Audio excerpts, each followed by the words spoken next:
I was an addict for 36 years.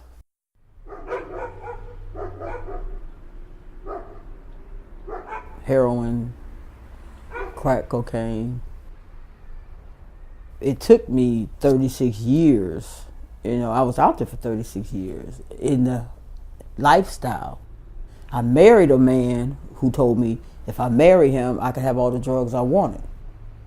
But that lifestyle caused me to lose custody of my kids, right? And I was dying towards the end. I was getting towards the end of it in 2006. I was dying, literally. I knew I was dying. And I was living in a crack house. That's how I was getting my drugs, because I didn't know where he was, and the kids were gone. I was 16 in high school. It was just smoking weed. Well, actually, we was drinking wine and smoking weed. And it was, like we were like just having fun building our homecoming floats. It was cool. We smoked,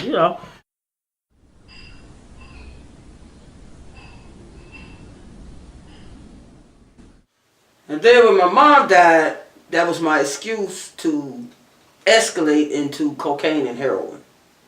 Because I was like, why did she have to die? The pastor asked me if I would lead the prison ministry, and I told him, yeah. But to be honest, God was preparing me years ago. Most of the people I hung out with were killers, addicts, had been in prison, and I could communicate with them.